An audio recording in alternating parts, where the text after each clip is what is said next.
இறால் வடை ரெசிபி எப்படி செய்கிறேன்னு பார்ப்போம். 1 கப்பு பச்சரிசி ஊற வச்சுருக்கேன். 2 கப்பு பழைய சாத கஞ்சி சேர்த்தா போதும்.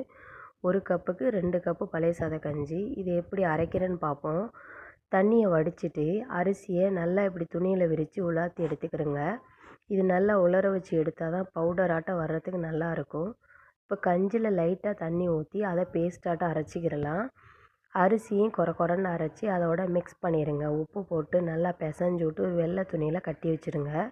நல்லா மாவு புளிச்சு வந்தால் தான் அதோடைய டேஸ்ட்டு நல்லாயிருக்கும். இதை 3 நாளைக்கு முன்னாடியே நான் அப்படி நல்லா பிசைஞ்சு வச்சுட்டேன்.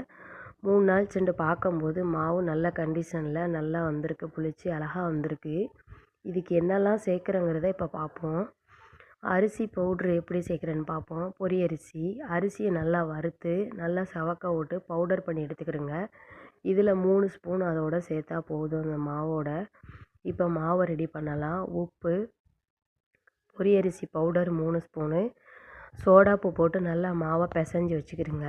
மாவு இப்போ நல்ல கண்டிஷனுக்கு வந்துருச்சு. மாவுடைய பதம் கரெக்டாக இருந்தால் தான் அதோடைய டேஸ்ட்டும் நல்லா வரும். இப்போ மாவை ரெடி பண்ணிட்டோம். அதுக்கு அப்புறம் என்ன செய்ய போகிறோம் அப்படிங்கிறத ஒன் பை ஒன்னாக பார்க்கலாம். மாவை இப்படி நல்லா பிசைஞ்சிக்கிறோங்க. உப்பு நல்லா எல்லா பக்கமும் சார்ந்து வந்தால் தான் அதோடைய டேஸ்ட்டும் நல்லா வரும். இப்போ பாத்திரத்தை சூடாக்கிட்டு இறாலோட உப்பு போட்டு நல்லா கருக்கி எடுத்துக்கிடுவோம். இறாலை கருக்கி எடுத்துக்கிட்டோம். பெருசாகவும் வைக்கலாம். பெருசாக இருக்கிறதுனால நான் 2 சைஸாக கட் பண்ணி போட்டுக்கிறேன். நல்லா கருக்கி எடுத்துட்டு இப்போ அடுத்தது மசாலா ரெடி பண்ணுவோம். பாத்திரம் சூடாக்கிட்டு எண்ணெய் ஊற்றி பெருஞ்சீரகத்தை போட்டு நல்லா பொன்னிறமாக ஆக்கிக்கிறேங்க.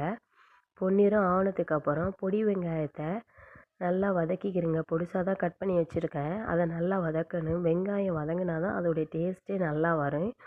பொடிசாக கட் பண்ண பச்சை மிளகாவும் அதோட சேர்த்துட்டேன். மஞ்சத்தூள் 1/2 ஸ்பூன் சேர்த்துக்கிறேன். லைட்டு கலராக இருந்தால் தான் நல்லாயிருக்கும். அதையும் போட்டு நல்லா வதக்கிடுங்க. தேங்காய் வெங்காயத்துக்கு ஈக்குவலாக போடணும். எந்த அளவுக்கு வெங்காயம் போட்டனோ அதுக்கு அதிகமாகவே நான் தேங்காய் சேர்த்துருக்கேன். பெரிய ஒரு டப்பா ஃபுல்லாக சேர்த்துட்டேன். அதையும் போட்டு நல்லா வதக்கிக்கிறேங்க.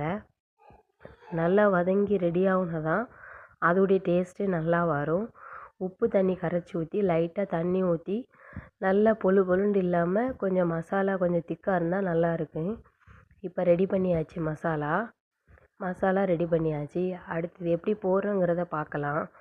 இதெல்லாம் எங்கள் ஊர் ஸ்பெஷல் ஸ்நாக்ஸு இறால் வடை. இது நோம்பு டைம்லலாம் அதிகமாக கிடைக்கும். எங்கள் ஊர்லனா இதான் ஸ்பெஷலாகவே சாப்பிடுவாங்க. இந்த மாதிரி நீங்கள் ட்ரை பண்ணி பாருங்கள். டேஸ்ட்டு நல்லா வரும்.